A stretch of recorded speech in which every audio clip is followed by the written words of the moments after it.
गोरी से बिरज की छोरी से मैया करा दे मेरा ब्याह। बोलो कृष्ण कन्हैया लाल की जय हो। भक्त वत्सल भगवान की जय हो। तो भगवान जब मैया से शिकायत करने लगी, मैया मेरा ब्याह करा दो, मैं अकेला क्यों हूँ, मेरी बहू अभी तक क्यों नहीं आई। और ब्रज की गोपियों को पता लगा कि कृष्ण विवाह करना चाह रहे,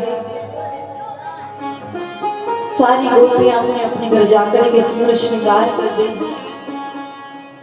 अपने अपने घर जाकर के श्रृंगार किया कि कृष्ण मेरे से विवाह करेगा, कन्हैया मेरे साथ विवाह करेगा, कृष्ण मेरे साथ विवाह करेगा। स्वयं को सजा रही, स्वयं का खूब सुंदर श्रृंगार कर रही।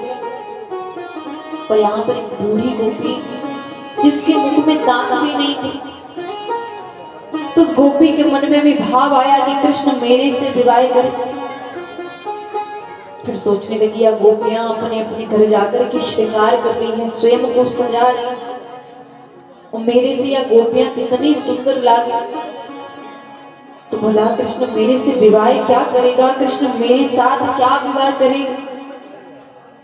सारी गोपियां सुंदर सुंदर श्रृंगार करके एक साथ बैठ जाती हैं। अब वो बूढ़ी गोपी भी वहीं पर बैठी हुई। भगवान हरे गोपी के पास जाकर के पल्लू उठाकर देख रहे हैं, मैया या गोपी नहीं, मैं या से विवाह करूंगी, मैया या गोपी नहीं, मैं या गोपी से विवाह करूंगी। और तुरंत भाग करके उस बूढ़ी गोपी की गोद में बैठ गए, बोले मैया मैं तो या गोपी के साथ विवाह करूं। अब ब्रज की गोपियां बोली, लाला देख तो तेरे कारण कितना सुंदर सुंदर श्रृंगार करके आए, और तू हम सारे गोपियों को छोड़ करके या गोपी के साथ विवाह करना चाहते, जिसके मुख में दांत भी नहीं। भगवान बोले, गोपियों तुम अपने तन को सजा कर आई हो, तन की सुंदरता को सजा कर आई, पर या गोपी को तन यदि शुद्ध नहीं है, या गोपी को यदि तन अच्छा नहीं है, तो उसका मन शुद्ध है, मन पवित्र है। और मैं कभी तन की सुंदरता को देख करके भक्तों के ऊपर कृपा नहीं कर। भगवान कृपा जिस पर करते हैं, जिसका मन शुद्ध हो, आत्मा पवित्र हो, मन में छल कपट ना हो, क्योंकि भगवान को बनावटीपन पसंद नहीं। तो बनावटीपन दिखाते हो, दिखावा करते हो, तो भगवान उस दिखावे को स्वीकार नहीं करते। क्यों? क्योंकि भगवान को दिखावा पसंद नहीं। भगवान बोले, भले इस गोपी के मुख में दांत नहीं, पर इसका मन निर्मल है, इसकी आत्मा शुद्ध है, इसलिए मैं इसको प्राप्त हो गई। तो कभी भी भगवान के सामने दिखावा मत करो, क्योंकि भगवान सब जानते हैं कि तुम आंसू हृदय से बहा रहे हो या दिखावे के बहा रहे हो, ये भगवान को प्राप्त करने के लिए दिखा रहे हो, ये भगवान को पाने के लिए दिखा रहे हो। तो भगवान तुम्हारे बारे में अच्छा बुरा सब जानते हैं। तुम्हारे पास है वही भगवान को समर्पित करो। धन है तो समर्पित करो, तन है तो समर्पित करो, मन है तो समर्पित करो, हृदय है तो भगवान को समर्पित करो। क्योंकि आप जिस भी भाव से भगवान को भज रहे हैं, भगवान उसी प्रकार आपको प्राप्त होते हैं। सरल होकर के भी भगवान को पुकार रहे हैं, तो भगवान की प्राप्ति जरूर हो। निर्मल मन से भी भगवान को पुकारते हो, तो भगवान की प्राप्ति जरूर हो। भाव से जैसे भज रहे हो, भाव से जिस भी प्रकार से पुकार रहे हो, भगवान उसी प्रकार से अपने भक्तों को प्राप्त होते हैं। पर मन में छल कपट नहीं होना चाहिए।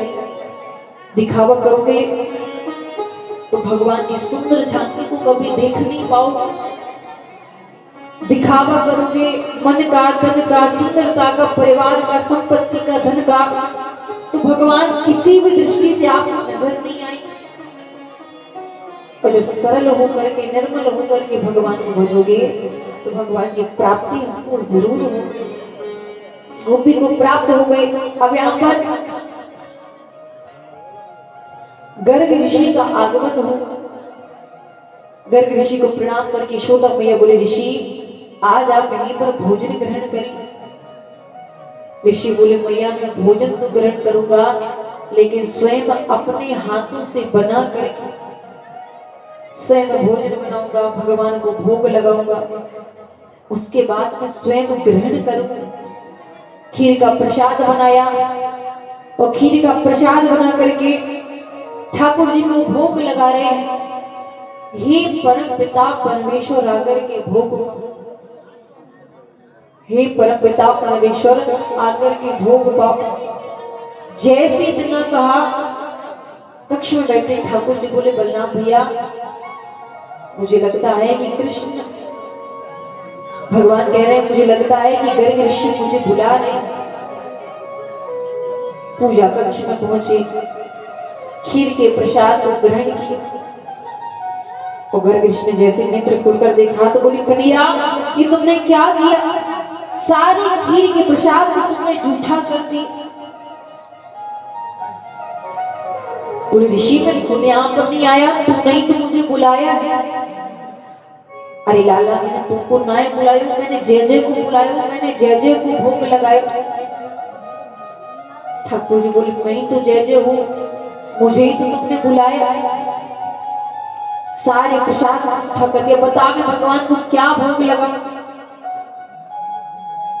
यशोदा मैया, ऋषि क्षमा कर दो, लाला है जानता नहीं है।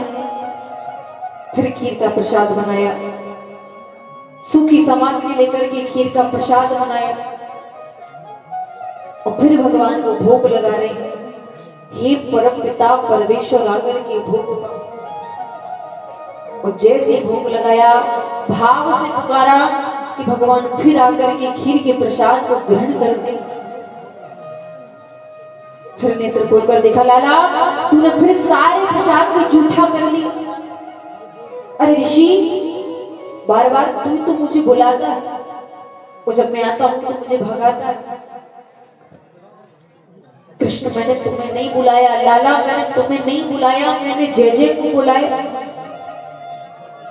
भगवान अपनी तोतली भाषा में बोले, ऋषि मुझसे बड़ा जय जय है ही कौन इस दुनिया में?